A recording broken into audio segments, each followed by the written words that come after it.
Hello guys, welcome once again our YouTube channel MPS Tutor.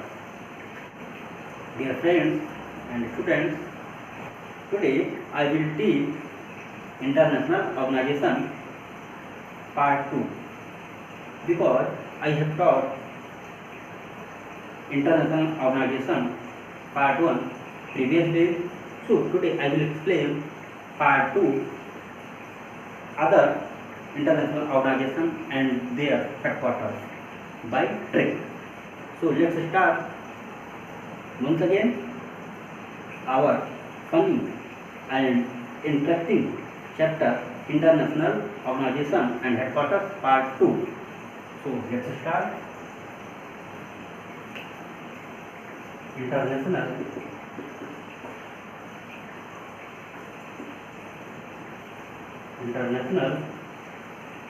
Organization and their head office.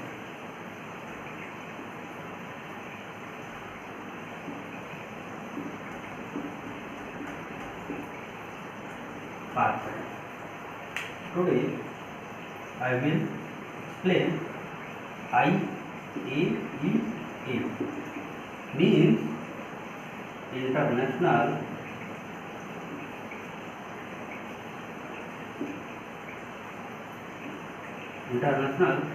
Atomic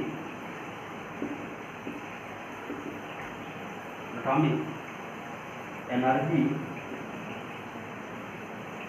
Association.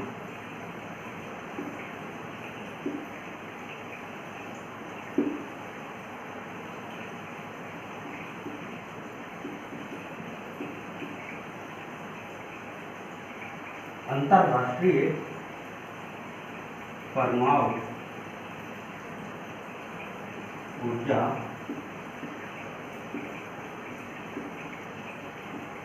संगठन, अंतर्राष्ट्रीय परमाणु ऊर्जा संगठन international atomic energy association है ना।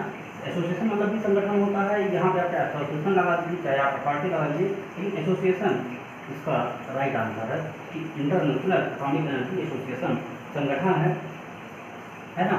देखिए इसकी जो हेड ऑफिस है वो कहाँ है, हेड ऑफिस है ना, तो कहाँ पर है बेटा,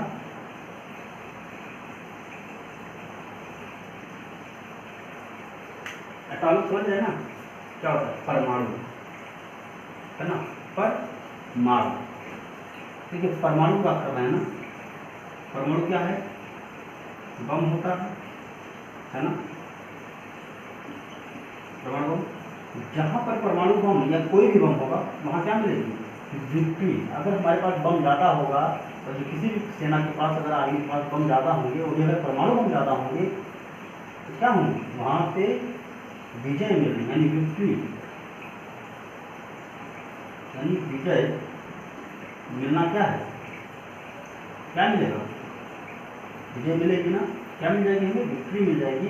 तो विजय से क्या बन रहा है, वियना, विजय से क्या बना, वियना।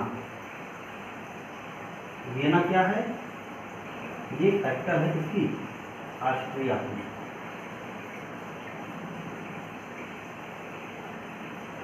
कैपिटल है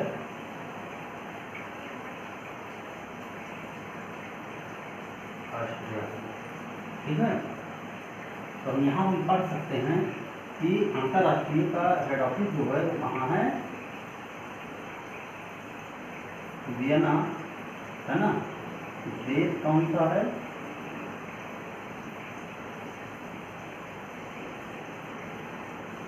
ऑस्ट्रिया। इसी बात समझ में कि जिस भी कंट्री के पास परमाणु ज़्यादा होंगे वही क्या होगा, परमाणु क्या बन रहा है, विजय है ना भाई। अंतर्राष्ट्रीय परमाणु ऊर्जा संगठन मतलब परमाणु से क्या हो रहा है, हम बम की बात कर ले रहे हैं, और बम से भाई अगर कहीं पे हम बम गिराएंगे तो यानी अगर हम जो बिहार रहे हैं या कहीं कुछ भी हमारे अपोजिशन में जा रहा है तो अगर हम गिराएंगे वहाँ से क्या मिल जाएगी, हमें विक्ट्री मिलेगी। तो बम से क्या हो रहा है, विजय मिल रही है, और विजय से क्या बन रहा है, वियना है ना। तो इस प्रकार हम जान सकते हैं IAEA का जो इंटरनेशनल हेडक्वार्टर वो कहाँ है, वियना में है। इसको जानते हैं यूनेस्को। जहाँ तक मुझे पता है कि आप सभी को यूनेस्को का हेडक्वार्टर पता होगा, बट अगर नहीं पता है तो मैं आपको बता दूँ यूनेस्को है ना। तो यूनेस्को का जो सेंस निकल रहा किससे निकल रहा है? यूनेस्को का सेंस क्या निकल रहा है? फ्रॉक यानी यूनिफॉर्म से है ना। यूनेस्को का सेंस क्या निकल रहा है बेटा? यूनिफॉर्म, या फिर यहाँ भी लिख सकते हैं यूनाई, ऐसे लिख सकते हैं यूनाई या फॉर्म, यूनिफॉर्म से निकल रहा है ना। और यहाँ भी यूनेस्को की ज्योग्राफी से वो कहाँ पर है? कहाँ पर है भाई? यूनेस्को हेड ऑफिस की बात किया मैंने, जो फ्रांस में है। बात समझ आ रही है?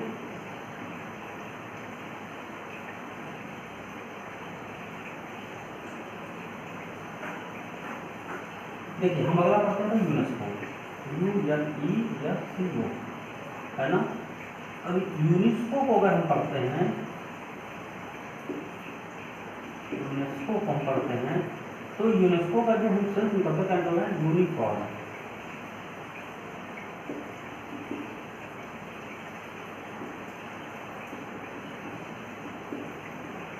यूनिफॉर्म निकल रहा है ना। अब देखिए फॉर्म से क्या बनता है भाई? फॉर्म से क्या बन रहा है बताइए? यूनिफॉर्म क्या होता है? यूनिफॉर्म क्या होता है? एक फ्रॉक होता है ना जिसको गर्ल्स पहनती है। तो जैसे यूनेस्को को फॉर्म बन रहा है फ्रॉक से, तो फ्रॉक से क्या बनेगा? फ्रॉम।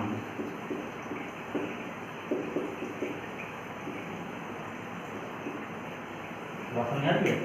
यूनेस्को का सेंस यूनिफॉर्म से आ रहा है ना। अब यूनिफॉर्म क्या है? एक फ्रॉक होता है, फ्रॉक का सेंस किससे निकल रहा है? फ्रांस से। और फ्रांस की कैपिटल क्या है? पेरिस। फ्रांस की कैपिटल क्या है? फ्रांस की कैपिटल क्या है? पेरिस। यूनेस्को का हेड ऑफिस कहाँ है बेटा? पेरिस। बात समझ आ रही है? बहुत है ना, बहुत इंटरेस्टिंग चैप्टर है ना, बहुत इंटरेस्टिंग आपका जो है ट्रिक। यूनेस्को यानी यूनिफॉर्म, तो यूनिफॉर्म मुझे फ्रॉक होती है, फ्रॉक का सेंस किससे होता है? फ्रांस से। फ्रांस की कैपिटल क्या है? हेड ऑफिस यानी पेरिस में। देखिए बहुत सारी चीज़ें आपको एक ही साथ, देखिए फ्रांस पता चल गया, यूनेस्को भी पता चल गया, फ्रांस के साथ साथ फ्रांस की कैपिटल क्या है? पेरिस। यानी आई थिंक मुझे लग रहा है कि तीन फॉर्म पता चल रहे हैं कि यूनेस्को पता चल रहा है, फ्रांस पता चल रहा है, उसकी कैपिटल पेरिस चल रही है। अब हम बात करेंगे अरब लीग की, देखते हैं आगे।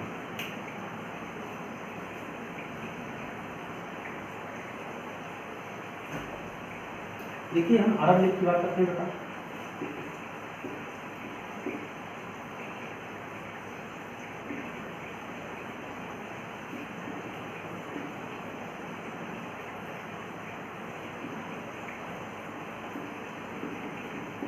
अरब लीग, अरब लीग क्या होता है बेटा?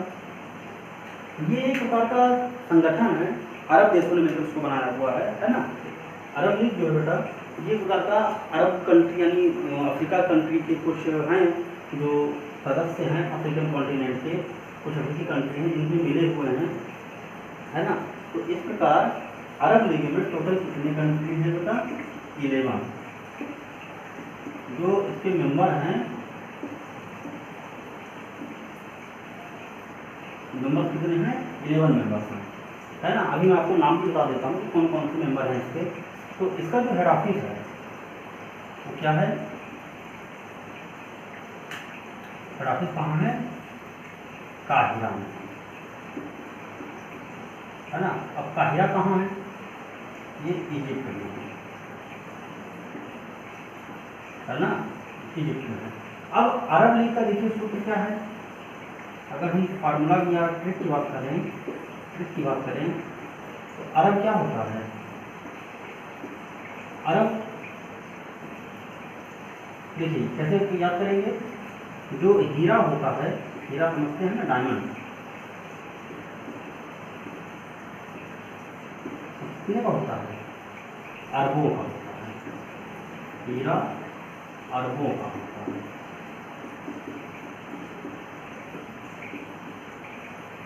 बहुत बढ़िया। देखिए हीरा का हीरा है ना, अरबों, अरब लीग। तो आप ऐसा समझ सकते हैं कि अरब लीग का जो हेड ऑफिस कहाँ है? काहिरा में। काहिरा कहाँ है? इजिप्ट में है। बात समझ आ रही है। अब अगर देखा जाए तो कायदा क्या है, जिसकी कैपिटल है, ये भी जानिए।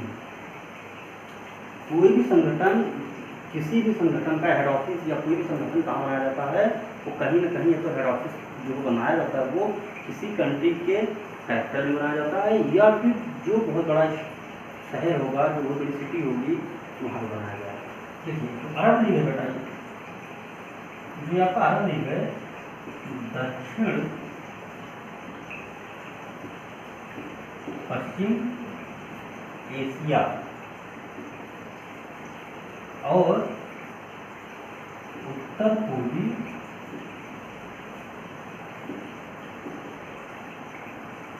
अफ्रीका जो देश हैं, यही का क्या है, क्षेत्रीय संगठन। हम यहाँ लिख देते हैं बताओ,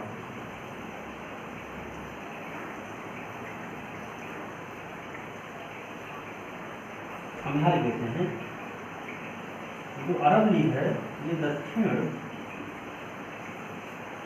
पश्चिम एशिया व उत्तर पूर्वी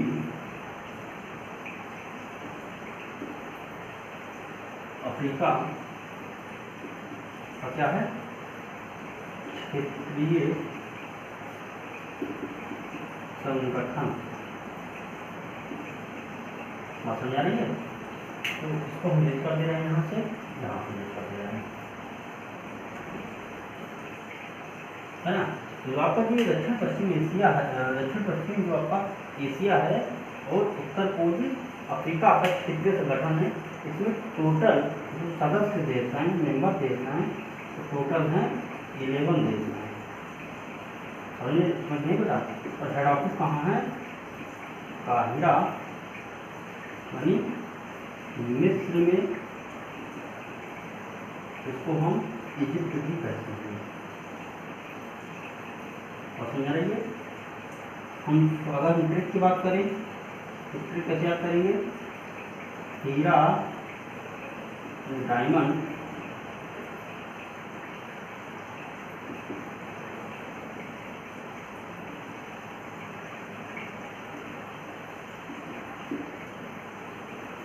अरबों का होता है। बात समझ आ रही है, इतनी सी बात समझ में आई।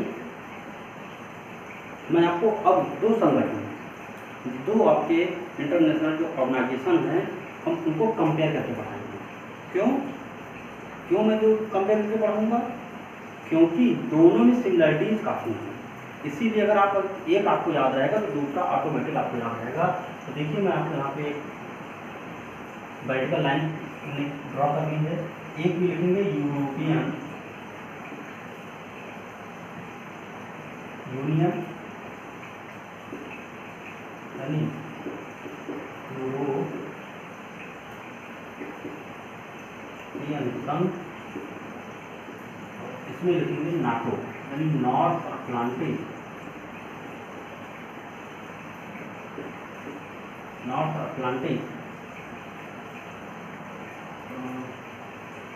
ट्रीटी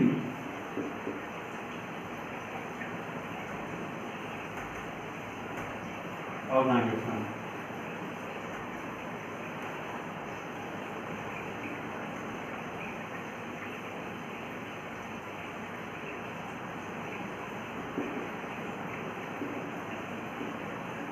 इसको कहते हैं नाटो। तो ये हो गया नाटो, ये हो गया, इसको हम यूरोपियन संघ EU करते हैं। देखिए इसमें मेंबर, अगर हम इसकी फाउंडेशन ईयर की बात करें,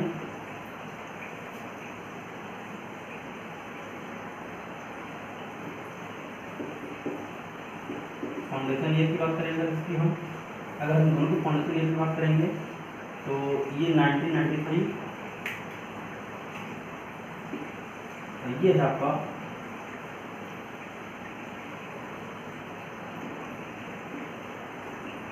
1949, देख रहे हैं 1993 और 1949 की हमने बात करें, कंपेयर करते रहिए दोनों। बात समझ आ रही है। हम मेंबर देश की बात कर लें, मेंबर इसमें 28 इसमें 29।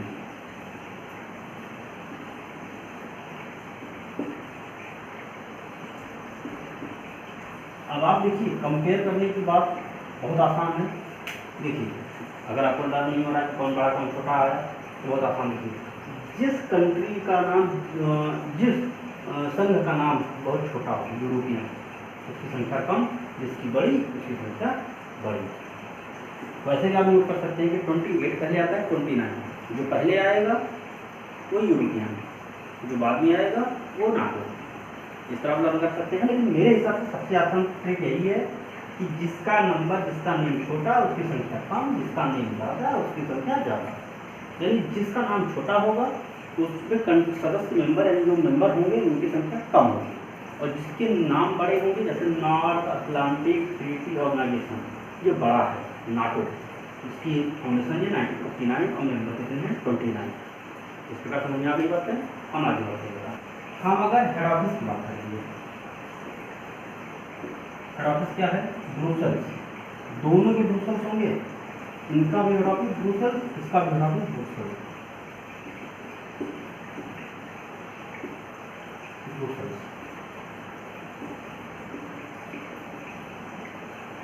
दोनों का हेड ऑफिस ब्रुसेल्स है। अच्छा एक बात और मैं बताऊँ, ये भी यूरोप में ही है, ये भी यूरोप में है, ये भी मान लीजिए, ये भी यूरोप, ये भी यूरोप। जो कंट्री जिसके होंगे एक कंट्री जिसके भी होंगे। कुछ अदर कंट्रीज भी हैं, अफ्रीकन कंट्री भी हो सकता है आ जाए, इसमें नॉर्थ अमेरिकन कंट्री भी आ जाएँ। और इसकी फाउंडेशन 1993 की 1949 इसमें मेंबर की 27 की 28 इसकी 29, ब्रुसेल्स दोनों की। इसीलिए मैं कह रहा था हम कह सकते हैं, बस ये बहुत आसानी से याद होंगे। ये कहाँ है बेटा, बेल्जियम में,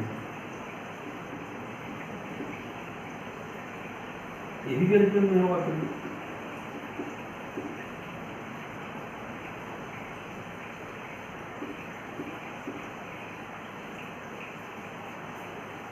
इसका जो एम है, इसका एम है यूरोपीय जो देश हैं उनकी आर्थिक, यूरोपीय देशों की आर्थिक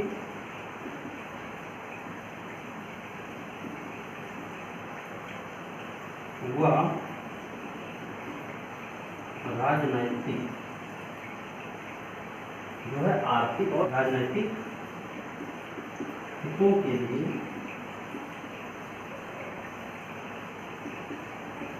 काम करना है। बात समझ आ रही है। इसका जो एम है, जो उसका उद्देश्य है ना, जो पर्पज है वो क्यों। अच्छा एक बात और, इसका मैंने पॉइंट छोड़ दिया। जब इसकी स्थापना हुई थी फाउंडेशन ईयर 1949 की बात करें तो इसमें सब क्या थे, 12 कंट्रीज थे। यानी फाउंडेशन ईयर के समय में कितने थे, 12 मेंबर्स थे। But now 29। बात समझ आ रही है कि जब फाउंडेशन हुआ था पहले कितने थे, 12 और 29। अगर पूछा जाए कि नया कौन बना, इसका इस मतलब नाटो का जो है जो मेंबर कौन सा कंट्री की बना है, तो पहले इनकी संख्या 27 थी, इसकी संख्या 28 थी। इसमें भी एक कंट्री जुड़ता है, इसमें भी एक कंट्री जुड़ता है, इसकी संख्या हो जाती 28 और इसकी संख्या हो जाती 29। इसमें जुड़ता है कौन सा, मॉन्टीग्रो, तो इसका क्रोएशिया। समझ आई है। इसका जो एम है उसका है यूरोपीय, कौन सी यूरोपीय, पश्चिमी यूरोपीय,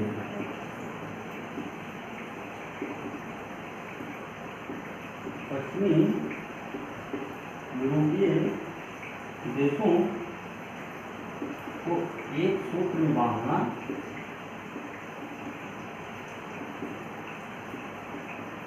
व राजनैतिक व राष्ट्रीय सुरक्षा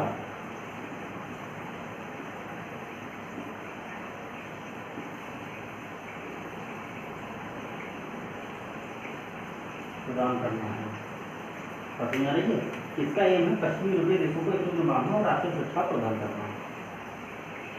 एक इसमें हम नोट कर लेते हैं थोड़ा सा। मैंने अभी कहा ना इसकी पहले संख्या कितनी थी? 28। पहले संख्या 28 थी। नया सदस्य देश मोंटे नीग्रो।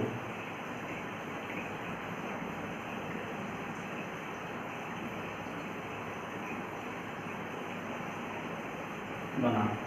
और इसका नया सदस्य, इसकी संख्या पहले कितनी थी? 27 और नया सदस्य बना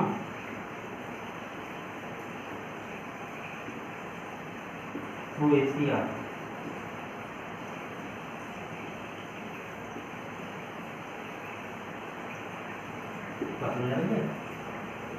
एक और नोट की बात है, इसको हम यहाँ रख देते हैं। इसको नोबेल प्राइज भी दिया गया है। कब दिया गया? 2012 में। बात समझ आ रही है? यूरोपियन यूनियन को नोबेल प्राइज भी दिया गया है 2012 में, किस लिए? विश्व एवं शांति के लिए। तो वही naphtha.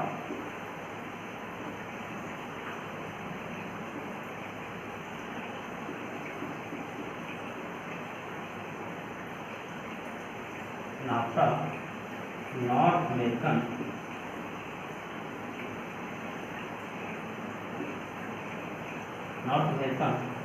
Free trade agreement. North American free trade agreement ये किन किन कंट्री के बीच में हुआ है? कनाडा,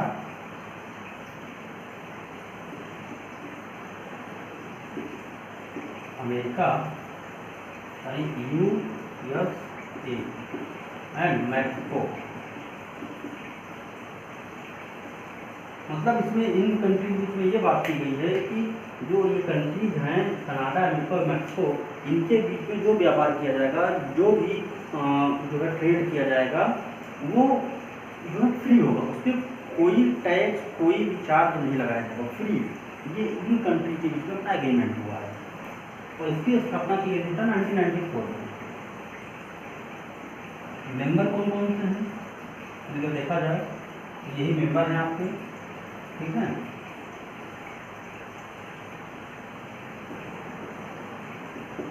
मेंबर एम क्या है तब? एम यही है कि कनाडा,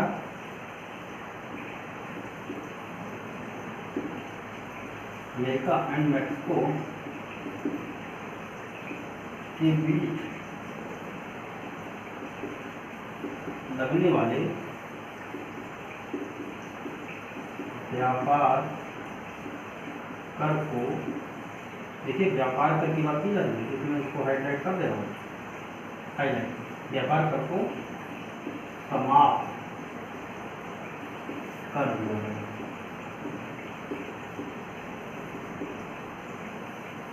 और सबसे अच्छी बात यह है कि ये सारे कंट्री कहाँ पर हैं? नॉर्थ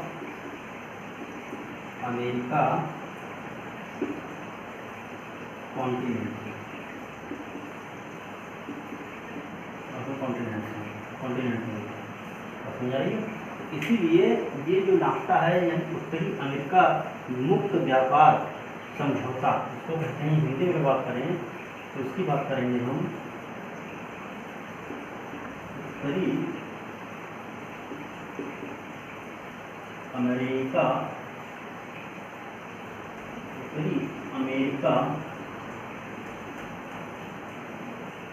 व्यापार मुक्त व्यापार समझौता, मुक्त व्यापार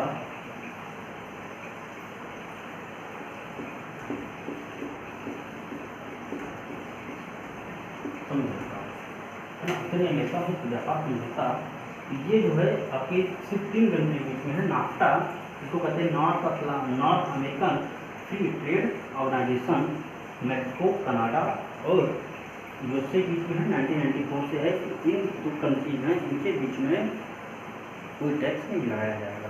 हम आगे बढ़ते हैं बेटा, हम अपने नेक्स्ट ऑर्गेनाइजेशन के बारे में जानते हैं।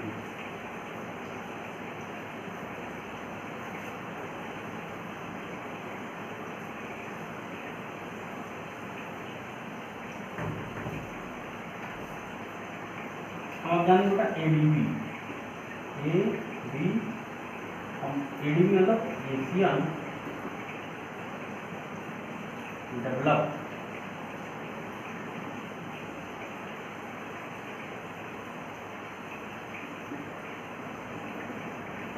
एशियन डेवलपमेंट बैंक, इसको कहते हैं ADB।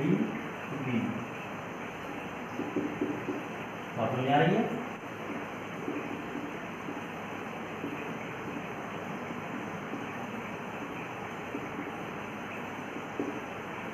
अब देखिए इसका हेड ऑफिस कहाँ है,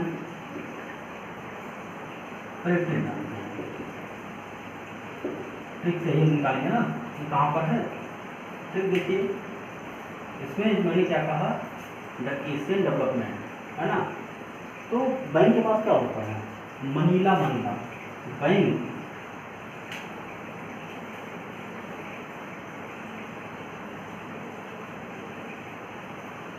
सभी लोग, सभी ग्राहक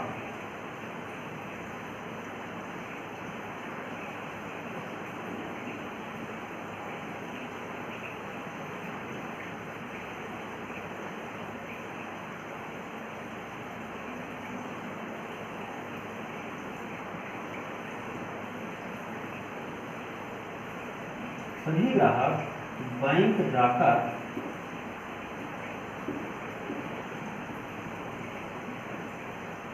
मनीला चिल्ला रहे थे, मनीला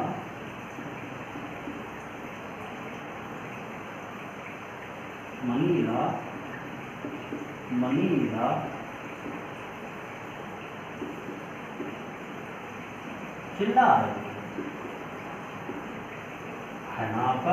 अब मनीला हेड ऑफिस कहाँ आएगा बेटा, मनीला,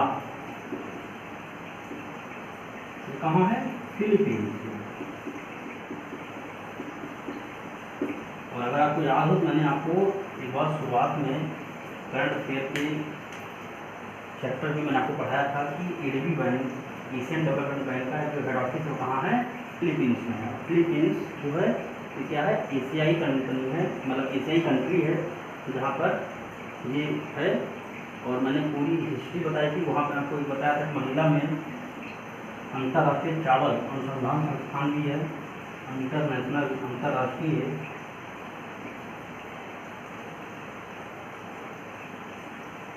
अंतर्राष्ट्रीय चावल अनुसंधान संस्थान में आपको बताया है ना। इसका एक रीजनल ऑफिस कहाँ खुल रहा है, बनारस में।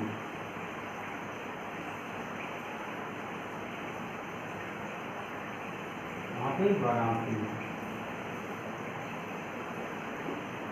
है ना, ये मैंने आपको बताया था।